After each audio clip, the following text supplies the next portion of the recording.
Welcome back to EDH Deck Building. I am your host, Demo, and these are 3 cards that I think that the format needs. And, you know, my opinion is probably quite a bit different than a lot of other people. I'm always in the sort of niche fringe area where I guess certain commanders get a lot better with these cards, which is always good. I love cards that fit in certain niches where all of a sudden a commander that is almost unplayable becomes a lot better.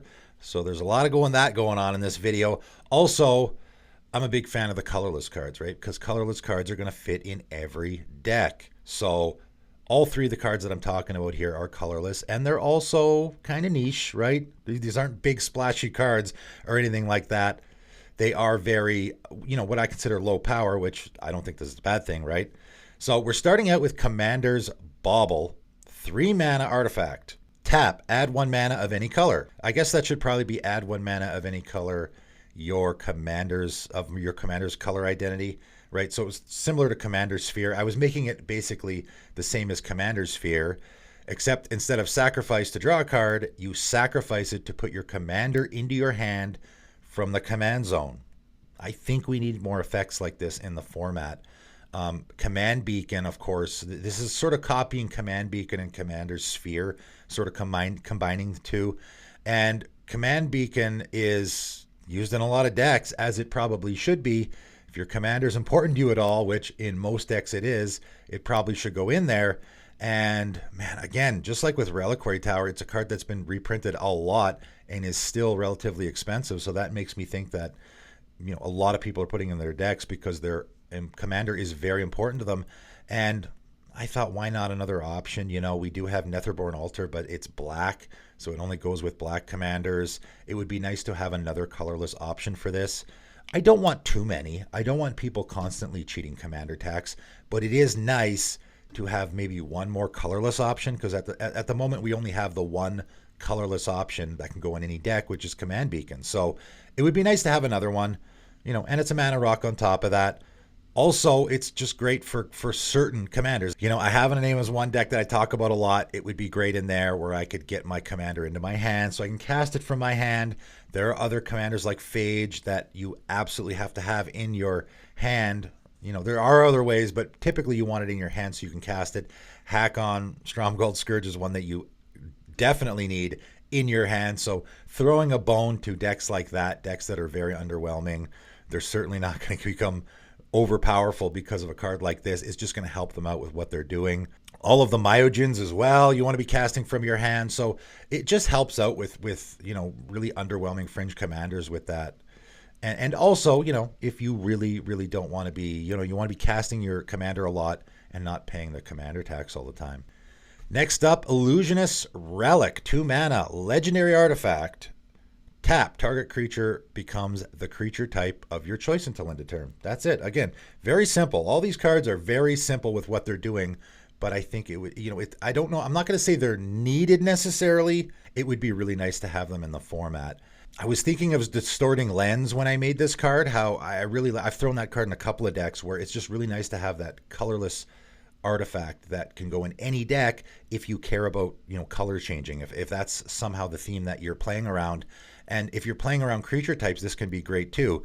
It is also good for shutting down creature types. I very purposefully worded this card, target creature becomes the creature type of your choice until end of turn, not in addition to its pre-existing types, right? So you can shut off creature types with this as well, which I think is pretty interesting, right? So if your opponent has an elf in play and they're playing elf tribal, you can turn it into a bear, and now it's not going to gain the bonuses of all the, you know, elf lord stuff. So it can be used there as well. But more so, I used it to, you know, I can change creatures into creature types and then gain advantage out of it. And there are, again, I had a couple of very, very fringe commanders in mind, and these are commanders that are damn near unplayable. I hate to use the word unplayable when it comes to magic cards, but it's really difficult to play these commanders without the help of a card like this. Hives of the Scale, for example, legendary creature via Shino Shaman. You may choose not to untap Hives of the Scale during your untap step. Tap, gain control of target dragon for as long as you control Hives of the Scale and it remains tapped. So how many people are playing this deck right now? I don't know. Maybe in a playgroup where your opponents have, your playgroup has lots of Dragon Tribal decks, it could be good. It's pretty bad, though. Obviously, you are relying on your opponents to have dragons. And if they don't, your commander does literal nothing. It would be nice to throw this commander a bone in Illusionist Relic, where now I have at least a card in my deck that I can change a creature type to, gain control of it. You're right? So I think that's a good fit. Another one, again, incredibly specific, is Rashida Scalebane. 3 white, human soldier, 3/4. Tap to destroy target attacking or blocking dragon. It can't be regenerated. You gain life equal to its power. Again, that ability is pretty good if your opponents are playing dragons, right? But if they're not, this commander literally becomes useless. I don't know how you would build around this. Does it become too good if you have Illusionist Relic and you can change your opponent's, any of their attacking creatures into a dragon and then destroy it and gain a bunch of life? I still think that's not super great. It's just okay. But it's nice to have a very fringe commander like this get a little bit of help. And then Tividar of Thorn is the other one. I don't know if there's more. These are the 3 that came to mind for me. 1 white, human knight, 2/2. First strike protection from red. When Tividar of Thorn enters the battlefield, destroy target goblin. Again, very specific. I don't know how many people out there have this deck.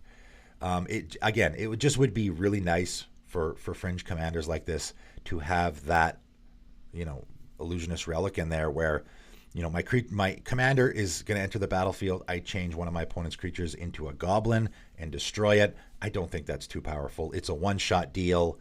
You have to have the Illusionist Relic in order for it to work. Having that one card in your deck that really makes your deck worth it, I think is really nice when you're building with underwhelming commanders like that, and being able to get that, assemble that sort of combo really makes it, a very underwhelming commander a lot more playable, I think. But getting to the last card today, and this one is very fringe and specific. I just thought it was an interesting include. Transmorphic Terrain.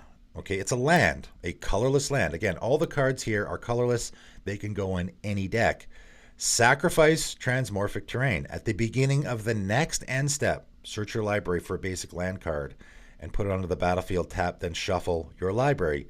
So I don't know if I worded this exactly the right way, but it is a delayed trigger, right? It's not going to trigger right away. It's just like in Evolving Wilds, right? Same thing. The only difference is instead of getting that land right away, you're getting it at the beginning of the next end step, which I think can be relevant. I mean, first of all, it is another Evolving Wilds, right? You're going to get another Evolving Wilds in the format, which a lot of people would like to see. Also, though, it does do that at the beginning of the next end step, which does a couple of different things. Again, very fringe, but first of all, an Armageddon situation, right? If your opponents have an Armageddon or land destruction of some kind, you can sacrifice this in response. And obviously, with an Evolving Wilds, you get the land right away and it gets destroyed by the Armageddon, so it's not really going to help. With this, you're going to get it at the beginning of the next end step, right? It's sort of like a blink effect where you can blink a creature and it comes back right away, so it's going to die to the board wipe anyway. Or you can have the, eerie interlude type of blink effect where it comes back at the beginning of the next end step, so you can save it from the board wipe. This is a way to do that. I know that's very fringe. There's not a lot of Armageddon effects, typically in casual commander anyway. Also, though, I thought a very interesting use for this card would be you want to decrease your land count, right? You're in a white deck and you have a lot of those, if your opponent controls more lands than you type of effects, right? This is a way that I can play a land, or if I have it in play already, I can sacrifice it. Now I've reduced my land count by 1 temporarily, and I can play that Knight of the White Orchid or something like that and actually get a land out of it. I know, again, very fringe. I just thought it was an interesting fit. It's a card that I would love to see in the format because it is very fringe, but also can fit really well in a lot of situations. Are there other ways that you could use this card, right? Getting that delayed landfall trigger, maybe? There's a way to use that. I'm not sure. All of these cards, all 3 of them, I think are very interesting cards. Again, they're not really that powerful. They're not doing a whole lot. Mostly, though, I like them, especially the Commander's Bauble and the Illusionist Relic. I like a lot for, you have a lot of these fringe, underwhelming commanders that because they're so limited on what they're doing, they get hurt a lot by the fact that you either, can't cast them from your hand, or you can't change creature types in the color that you're in. So it would be nice to see cards like that in the format, so those commanders will get a little bit more love. But that is it for today. Tell me what you think about my own creations here, whether you like them or not. By the way, I used MTG Cardsmith for making these cards. The link is in the description below if you want to check it out. But that is it for today. Thanks for tuning in.